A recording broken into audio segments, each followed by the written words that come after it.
Another thing that I want to touch bases on is the clothing they wear as far as during the dancing. It exposes them. So how are you going to blame the child molester for molesting the child that you were exposed to? I mean, come on. It makes perfect sense.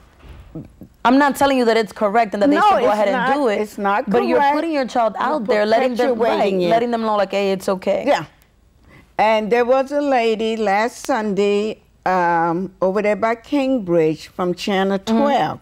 And she was interviewing me, asking me, did I hear about the incident on the bus? The 7-year-old little girl sat next to the mother, and how this man sat next to her and started groping the little girl on the bus full of people. And she's like, what do you think? I said, I'm not surprised. He said, you're not? I said, look at the society that we live in. They perpetuate sexuality on every level. Look at the reality show. And so you surprised?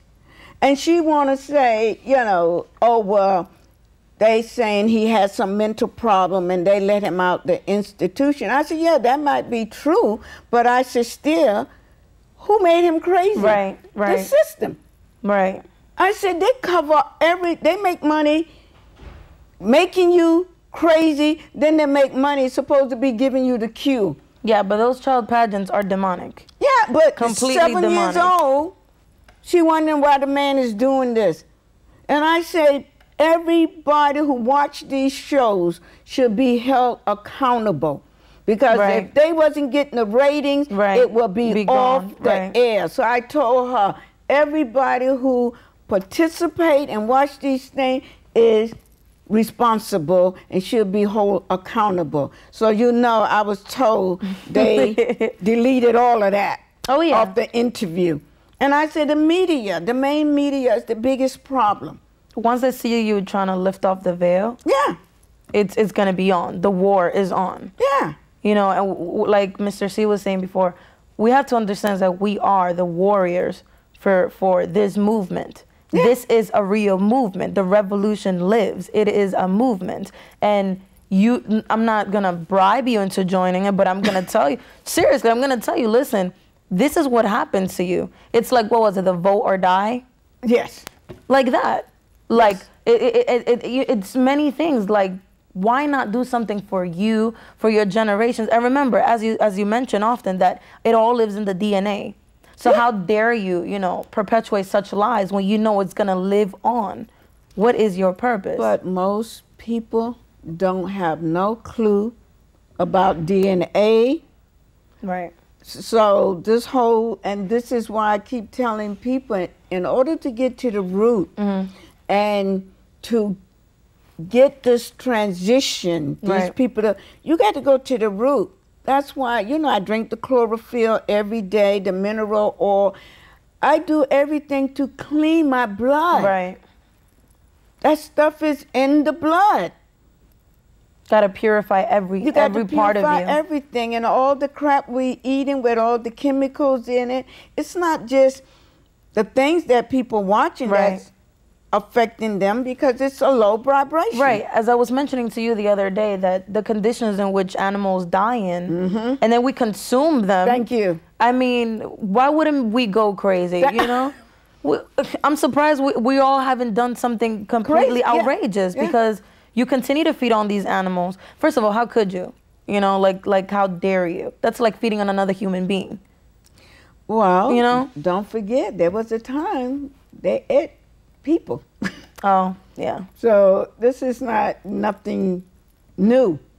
And the whole thing about the whole system, you know, I know there's a few people on the top pulling the strings, controlling. Right. But it's all these billions on the bottom that is perpetuating it. That's why I told the reporter, you can't continue feeding a beast and think it's going to die. Right. And I said, all these stupid reality shows, you wonder why there's all this violence in the street? Look at it, you got the Boston, they like animals and fighting against each other, cursing each other out and all this material. And people glorify these reality shows. It's funny because as the foundation, we tend to to be pushed down. And you could see that in a pyramid, how the foundation of the pyramid is what holds, you know, the ladder of the rest of the blocks that builds the pyramid. Thank you. So we're the foundation and we're the majority. Doesn't it make sense to wake up and do the work? But this is what the whole thing Mr. C is talking about. We have to wake up. We have to make these changes. We have to reach our, you know, young people. First, we have to teach them how to love themselves, how to respect themselves, and value themselves. Right. But like I was telling Mr. C, how can a parent teach a child who they are if they don't know who they are themselves? Right. Right. When I was raising my children, I didn't know who I was.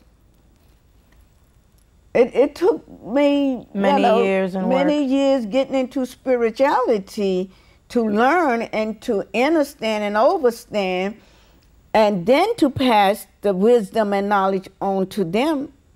But they was already adults. Right. So it's up to them whether they want to study it, research it, and apply it. But I put it out there. Right.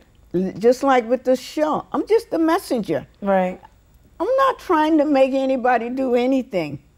I'm just a messenger. Just like with you. You have to make a choice. I gave you the information, give you the resource, explain things to you, help you with it, but it was up to you. Right. If I'm going to choose this. Right. Because life is about a choice.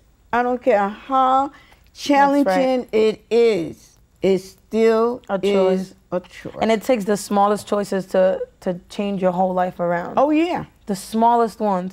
And it could be something as simple as walking in a different direction in the street. Mm-hmm. Suddenly you meet a stranger and this stranger makes your whole life or breaks your whole life. But if you allow them to, of course. Oh, well, that's with anything. If you allow people to bring you down, to intimidate you, to make you feel less than because you don't have, and I keep telling people, everybody don't want the same thing anyway. Right. What people value, I don't value. This is true. You know, I prefer somebody with integrity than somebody with $1 million. You know what's funny? I was reading this this chapter in a criminology book, and it's funny how the truth is really out there. In this chapter, it says how a broken window in a neighborhood, the psychology of that act, you know, tells people that it is okay to have crime, you know, that it is okay to live in a certain way. And once you start thinking that, you know, that this is okay, then everything in your life starts reflecting that one little action. That broken window, all it takes is a broken window to say, oh, this is a bad neighborhood, or to turn it, and that's all it takes. And it's so amazing to me. I mean, the proof is in the pudding, because if you go downtown right now, the streets are clean, they make sure it's clean, the ground you could sit on, you could eat off the ground. The unity. Yes. And when things is not right, they get on it. Right. Most our people, they don't care because they don't took their self-esteem and they think they're not worthy. I don't deserve better.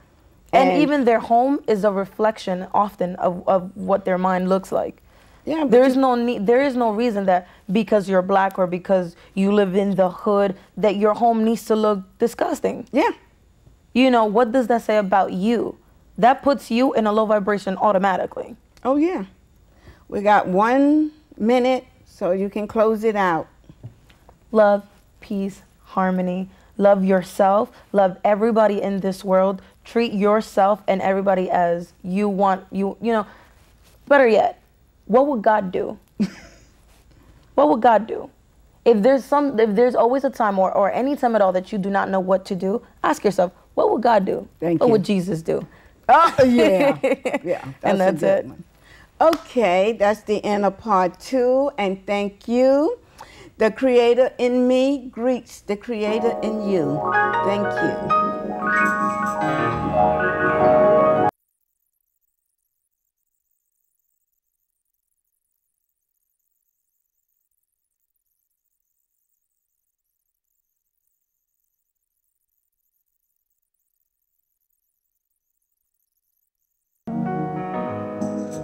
Wake up and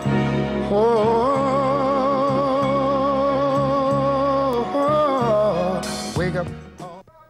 This is dedicated for the mentally medicated, For those who abandon the real meaning their hearts once perpetrated. This is for the faithful, faithless, for those whose hearts' faces mutilated. For those who ride on the back of hatred. For those who forgot God consciousness and in the process defecated on their soul with no redemption or feeling of disasterness. This is for those who bury their voice and instead synchronize with a technological demise that keeps them brain dead and doesn't allow them to rise. This is for you, your friend, and that guy. Please, people, open your eyes. See, you follow empty words, or should I say, killing swords that were only used and abused by those who you crowned as lords. Please, people, open your eyes. Sooner or later, you will realize your demise. Please, my brother and my sister, please rise.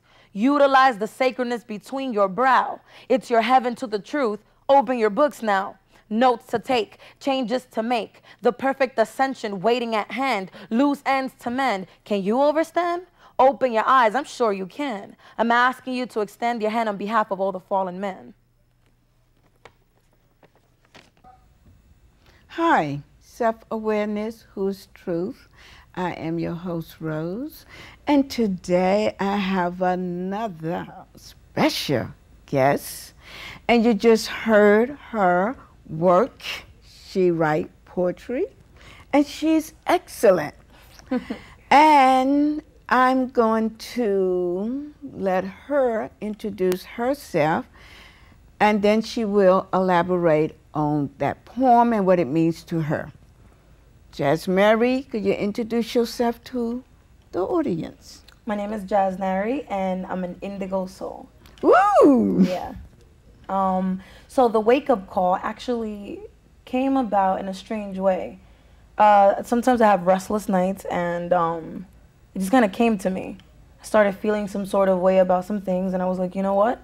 Let me write this poem. And I try to make it rhyme a little bit, but it turns out that greatness comes when it just comes through. You know, you don't have to force it.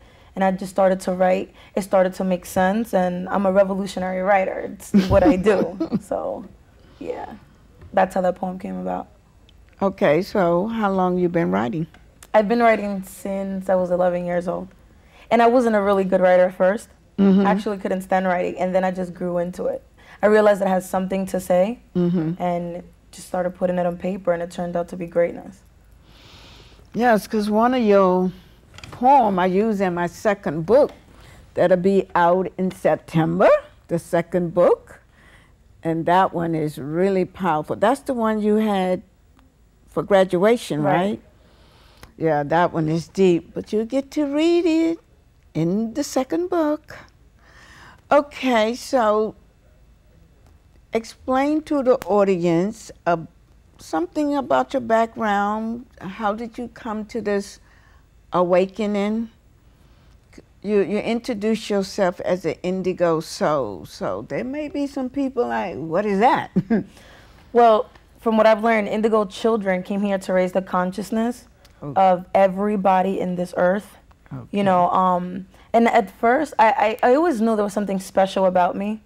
I couldn't quite put my finger on it, and I come from like a trouble background, but you know, eventually I still ended up doing what I'm supposed to do, because I realized that what God has for you, it is for you indefinitely, and you will fall into doing what you're supposed to do if you follow your heart, if you pay attention to your surroundings, and you're willing to you know, to open your mind and to grow and to learn and to experience. So I just kind of fell into it, you know. That's just how it came about. A little nervous. But it's okay, you're doing great. But explain to the audience how we met. Oh gosh. Well, you were my neighbor for years, and I always knew that there was something that I was supposed to learn from you, or something, just a message. But I knew that I wasn't ready. It wasn't the time. There were still things I had to go through in order to learn, to grow, and to be able to connect with you on a higher level. So it just kind of came to be, and one day I woke up to you and I asked you, do you make clothes? And you said, yeah. And then kind of from then it took on, and you know, we started hanging out, started getting a better understanding of what it is to be an indigo soul, and I started expressing what it is that I was feeling, and it all started making more sense. And I'm so passionate about my new discoveries, and I want to share it. I want to put it out there through